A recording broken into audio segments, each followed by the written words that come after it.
नमस्कार दोस्तों, स्वागत है आपका गुरु ज्ञान भक्तावल चैनल में। आज मैं आपको बताऊंगा परहेज। परहेज कौन से जो सेवा या साधना में किए जाते हैं, ठीक है। परहेज से हमें क्या पता चलता है, ये सब चीज़ें मैंने आपको पिछली वीडियो में बताई थी। पिछली वीडियो भी आप जाकर देख सकते हो, उसका लिंक मैं आपको डिस्क्रिप्शन में भी दे दूंगा, आप वहाँ से भी देख सकते हैं। तो सबसे पहले मैं आपको बता दूँ कि परहेज क्या क्या होता है, ठीक है ना। फिर परहेज रखने से क्या फ़र्क पड़ता है। परहेज रखने से जो हमारी सेवा साधना होती है ना, वो बहुत जल्दी रिजल्ट देती है। ये जैसे मान लीजिए हमने 21 दिन की सेवा करी, ठीक है, किसी भी देवी देवता की, हमारे गुरु ने या फिर किसी ने भी हमें बता दी कि भाई आपको ये 21 दिन की सेवा करनी है, और हमने 21 दिन तक वो सेवा करी, हमें कोई भी अनुभव नहीं हुआ, देवी देवता का आभास नहीं हुआ, हमें कोई स्वप्न में देवी देवता ने दर्शन नहीं दिए, कोई हमें सैन मतलब कि प्रत्यक्ष दर्शन नहीं दिए, हमें किसी भी तरीके का अनुभव नहीं हुआ, ना हमें हवा के झोंके आए, ठीक है, ना हमें खुशबू महसूस हुई, ना हमें देवी देवता का ये पता चला कि देवी देवता आए थे, या हमने जो भोग चढ़ाया वो देवी देवता को वो मंजूर भी नहीं किया। तो हमें किस तरीके से पता चलता है, ये चीज़ें हमें पता चलती है सेवा से, सेवा के साथ साथ परहेज से। सबसे बड़ा मतलब कि सबसे बड़ा योगदान होता है सेवा में परहेज का। अगर आप परहेज कर रहे हो ना, आपको चाहे कुछ भी नहीं पता, ठीक, सबसे पहले मैं आपको बता दूं, आपको कुछ भी नहीं पता सेवा या साधना में, आप नॉर्मली हुक्का लगाते हो, इसके अलावा आपको कुछ भी नहीं पता कि आपको आगे करना क्या है, आपको किस तरीके से विधि विधान करने हैं, कोई बात नहीं। आप सिर्फ क्या करें, आप एक परहेज मतलब कि परहेजों को इस्तेमाल करें, परहेज रखें। आप नॉर्मली पूजा करिए, बाबा से बोल दीजिए कि बाबा जी मैं आपके नाम से ये पूजा कर रहा हूँ, मुझे कुछ नहीं पता इस पूजा में, अगर मेरे से कोई भूल चूक हो जाए गलती से तो उसे क्षमा करना, उसे माफ़ करना। और मैं आपकी इस पूजा को 21 दिन तक का अनुष्ठान उठा रहा हूँ, मैं 21 दिन तक इस पूजा को करूँगा। आप 41 दिन भी कर सकते हैं, 40 दिन भी कर सकते हैं, ठीक है, 2 महीने भी कर सकते हैं, या फिर 11 दिन भी कर सकते हैं, बहुत से 7 दिन भी करते हैं, 5 दिन भी कर देते हैं, ठीक है ना।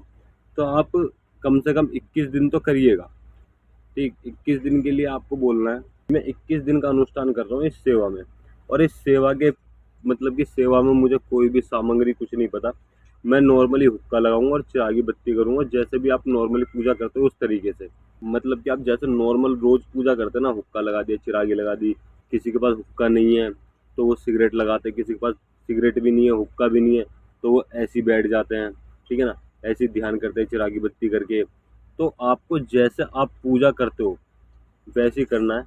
मंत्र नहीं है, कोई बात नहीं, मंत्र की जगह आप देवी या देवता का नाम का जाप कर सकते हो, चाहे कोई भी देवी देवता हो आपके पास, उनका कोई मंत्र नहीं है।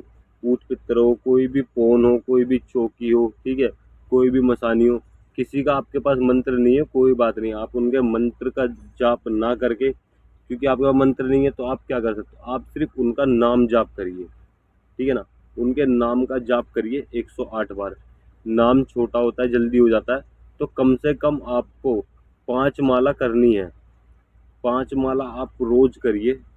अगर आप इससे ज़्यादा कर सकते हो, 11 माला कर सकते हो तो बहुत अच्छी बात है, ठीक है। आप 11 माला करिए रोज, और आपको और साथ में परहेज के साथ साथ, और आप देखिएगा अनुभव, आपको क्या क्या अनुभव होंगे, ठीक है ना। और फिर जो अनुभव हो आपको, आप कमेंट में जरूर बताइएगा। अब मैं आपको बताता हूँ परहेज, ठीक है। कुछ परहेज मैं बताऊंगा आपको, मतलब कि कोशिश करूंगा मैं सारे परहेज आपको बता दूं कि कौन कौन से किए जाते हैं, लेकिन कुछ ना कुछ रह ही जाते हैं, थोड़े बहुत परहेज मैं आपको बताता हूँ। सबसे पहला परहेज ब्रह्मचार्य। ब्रह्मचार्य का पालन करना बहुत जरूरी है, ठीक है। सबसे बड़ा परहेज माना जाता है ब्रह्मचार्य का। ब्रह्मचार्य में आपको क्या क्या, देखिए, एक तो साफ सुथरा रहना, साफ सुथरा भी एक ब्रह्मचार्य का वो होता है, ठीक है, पालन। आप नहा धो के साफ सुथरे रहिए, ठीक, ब्रह्मचार्य का पालन हो गया। दूसरा दूसरा जो मैं आपको बता रहा हूँ परहेज, साबुन से, मतलब कि पहले के ज़माने में तो लोग साबुन से भी नहीं नहाते थे, उन वो सिर्फ ऐसे ही स्नान कर लेते थे नदी नहर में, गंगा जी में, ठीक है, वो सिर्फ ऐसे ही स्नान करके आ जाते थे। लेकिन आप देसी साबुन से नहा सकते हैं। देसी साबुन कौन सा होता है, जो 555 की टिक्की आती है ना, चौकोर वाली, जो ब्राउन कलर की होती है, आप उस साबुन से नहा सकते हो। दिन में जितनी बार नहाना आप उसी साबुन से नहाइए, ठीक है ना। दूसरी चीज़, आपको नाखून नहीं कटवाने, ये तीसरा परहेज है। नाखून नहीं कटवाने, आपको बाल नहीं कटवाने, शेविंग नहीं करवानी, मतलब कि ना बाल कटवाने ना शेविंग करवानी, ठीक है, ना आपको नाखून कटवाने। नाखून का भी आप ध्यान रखिएगा, आपको नाखून नहीं काटने, शेव नहीं करानी, बाल नहीं कटवाने, इन चीज़ों का भी बहुत तगड़ा परहेज है। साथ में इत्र, इत्र आप जानते होंगे, खुशबू वाली चीज़, इत्र हो गया, परफ्यूम हो गया, सेंट हो गया, आपको डिओड्रेंट आजकल बहुत चल रहे हैं, वो आपको उपयोग नहीं करने हैं। आप करते हो तो उनको बंद कर दीजिए, और नहीं करते तो वो कोई बात नहीं है, ठीक है ना। इत्र और सेंट, आपको कोई भी खुशबू वाला प्रोडक्ट यूज़ ही नहीं करना, ठीक है ना। फिर उसके बाद में आपको क्या करना है, पलंग पे नहीं बैठना, ठीक है। पलंग में कितनी तरीके आते हैं, अब मैं आपको बताता हूँ। बहुत से लोग क्या करते हैं, पलंग पे नहीं बैठते, खाट पे बैठ जाते हैं, तख्त पे बैठ जाते हैं, ठीक है। तो मैं आपको इस चीज़ के लिए भी बता दूं कि खाट, ठीक है, खाट, तख्त और चारपाई, यानी कि पलंग, खाट, चारपाई, ये सब चीज़ें एक ही हैं। कई बार ऐसा होता है, हम किसी की दुकान में चले जाते हैं या फिर कहीं भी चले जाते हैं, वहाँ पे किसी ने एक पिलाई का पिलाई का बोर्ड रख देते हैं, वो लकड़ रख देते हैं, उसके चार पैर बना देते हैं, ठीक है, कि उस पे बैठे। ये तो खाट है नहीं है, पलंग नहीं है, तो उस पे भी नहीं बैठना, क्योंकि वो भी एक तरीके से चारपाई है, आपको उस पे भी नहीं बैठना, ठीक है ना। खाट पे, पलंग पे और चारपाई पे, इन पे तो आपको बैठना ही नहीं है, ठीक। और साथ में आपको बाहर का खाना नहीं खाना। बाहर का खाना कैसे, अगर आपको कोई भी व्यक्ति, ठीक है ना, कोई भी व्यक्ति अपने यहाँ से कुछ भी चीज़ ला के देता है, कुछ भी चीज़, ठीक है, आपको वो चीज़ नहीं खानी। किसी के यहाँ का आपको पानी भी नहीं पीना। कई बार ऐसा होता है कि जो लोग पढ़ रहे हैं, कॉलेज जाते हैं, या फिर साथ में हम जॉब करते हैं, बिजनेस करते हैं, तो कई बार ऐसा होता है कि हमारे जो साथ के वर्कर्स होते हैं, जो हमारे साथ के स्टूडेंट होते हैं, वो कई बार ऐसा करते हैं कि वो अपना खाना ले आते हैं, ठीक है, अपने घर से खाना लेके आते हैं, उस खाने में से सब शेयर करते हैं, ठीक है। वो चीज़ भी नहीं करनी, आपको अपना अलग खाना है। किसी के भी साथ एक प्लेट में आपको खाना नहीं खाना, किसी के झूठे बर्तनों में आपको खाना नहीं खाना। इस चीज़ का आप अवश्य ध्यान रखिए, ये भी बहुत ज़रूरी परहेज होता है। ये मतलब कि आपको साफ खाना है अपना। घर से अगर मान लीजिए, कई बार ऐसा होता है कि हमें बाहर कुछ खाने का मन है, मान लीजिए किसी ने रसमलाई ला के दी, 1%, ठीक है, किसी ने रसमलाई ला के दी, अब आपका मन कर रहा है कि आप रसमलाई खाओ, लेकिन वो आपको नहीं खानी, आप मार्केट पे जाके खुद खरीद के खा सकते हैं, किसी की लाई हुई नहीं खा सकते। इस चीज़ का भी आप ध्यान रखिएगा।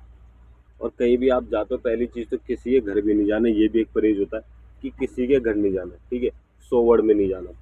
अगर कहीं ज़्यादा इमरजेंसी है तो आप देवी देवता से माफ़ी मांग के, गलती मान के फिर जा सकते हो, अगर कहीं ज़्यादा ही इमरजेंसी है, वरना आपको नहीं जाना, हॉस्पिटल नहीं जाना। कोई इमरजेंसी है तो आप जा सकते हो, वो भी देवता से बोल के, उनसे गलती वलती मान के, ठीक है, थोड़ी देर के लिए मोहलत ले सकते हो आप। ये नहीं कि सारे परहेजों में आपने थोड़ी देर के लिए मोहलत ले ली, फिर वो परहेज तोड़ दिया और फिर आपने वो कार्य करना, फिर से आपने सेवा करनी शुरू कर दी। तो मैं आपको बता दूं, आप सिर्फ कोई मजबूरी में, ठीक है, कोई परेशानी में आप परहेज के लिए थोड़ी सी मोहलत ले सकते हैं देवी देवताओं से, उसमें कोई भी परेशानी नहीं है। लेकिन ये परहेज अगर आप नेम टेम से करते हो, पूरे करते हो, तो आपको बहुत अच्छे रिजल्ट मिलेंगे, बहुत अच्छे अच्छे आपको अनुभव होंगे। किसी के यहाँ मत नहीं जाना का मतलब क्या होता है, देखो, आस पड़ोस में, ठीक है, वहाँ भी आपको नहीं जाना। किसी के दावत है, बर्थडे पार्टी है, कुछ भी है, आपको वहाँ भी नहीं जाना, ठीक। आपकी कोई रिलेशन में आप मान लीजिए शादी पार्टी कुछ भी चीज़ है, आपको वहाँ भी नहीं जाना। इन चीज़ों का भी बहुत ज़्यादा परहेज होता है। और परहेज मैं आपको बता दूँ, आपको किसी से भी हाथ नहीं मिलाना, ठीक है, किसी भी व्यक्ति से आपको हाथ नहीं मिलाना, सिर्फ दूर से हाथ जोड़ दीजिएगा, बोल दीजिएगा मैं सेवा पे हूँ, कुछ भी चीज़ बोल दीजिएगा आपको, लेकिन किसी से हाथ नहीं मिलाना। ये भी एक परहेज है। इसके बाद में क्या करना है, आप किसी से गले नहीं मिल सकते, ये भी परहेज है, किसी से गले नहीं मिलना, आपको हाथ नहीं मिलाना, गले नहीं मिलना, ठीक। अगर आप कर सकते हो तो शीशा भी नहीं देखना आपको, ठीक है ना, आपको शीशा भी नहीं देखना उस समय पे। से परहेज का मतलब क्या होता है, हम परहेज करते हैं, सेवा करते हैं, इसका मतलब क्या होता है, अगर आपको जानना है तो आप मुझे कमेंट करिएगा, मैं अगली वीडियो में इसका जवाब भी आपको जरूर दूंगा कि परहेज क्यों किए जाते हैं और परहेज का मतलब क्या होता है, ठीक है।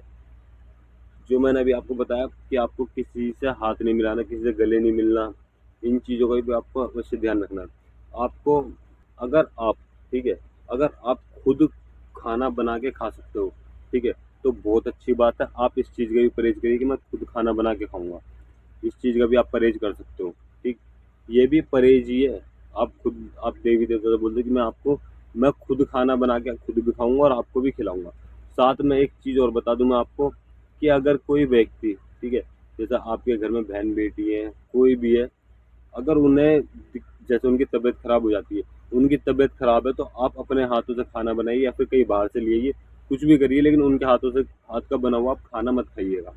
क्योंकि मैं परहेज, जो आप सेवा करते हो ना, उस समय पर आपके शीश पे, आपके शरीर पे देवी देवताओं का वास होता है जिस टाइम आप परहेज करते हो। तो जो भी आप खाओगे, पियोगे, जो भी आप कर्म करोगे वो आपके देवी देवता से जुड़ के रहेंगे, तो उसी के हिसाब से आपको फल मिलेगा, जो भी मिलेगा। और आपको कोशिश करनी है कि आप फ़ोन कम चलाओ, ठीक है ना? फ़ोन में सिर्फ़ वो चीज़ें देखो जो आपके काम की हैं, वरना आप कोशिश करो कि फ़ोन भी नहीं चलाना आपको, ठीक? साथ में आपको क्या करना है, किसी से आपको फ़ोन पे ज़्यादा बात नहीं करनी।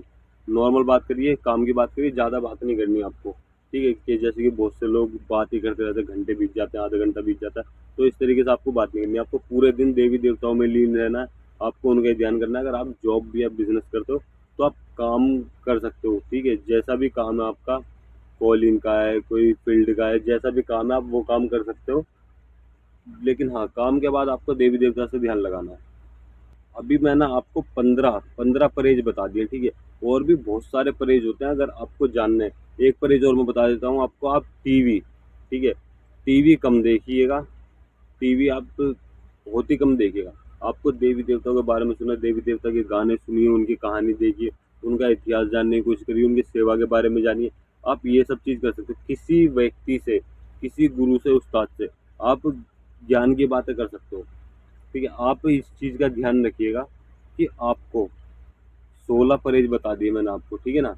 अब अगर आप और भी ज़्यादा परहेज जानना चाहते हो तो आप कमेंट करिएगा, मैं इसका तीसरा भाग भी बनाऊँगा, आपको पूरा परहेज बता दूँगा। अभी तक मैंने आपको 16 परहेज बता दिए हैं, लेकिन और भी बहुत सारे परहेज होते हैं। अगर आपको वो भी जानना है तो आप मुझे कमेंट ज़रूर कीजिएगा, मैं अगली वीडियो ज़रूर बनाऊँगा सारे परहेजों के ऊपर, ठीक है ना? अब वीडियो बहुत लंबी हो गई इसलिए मैंने आपको सिर्फ 16 परहेज बताए हैं।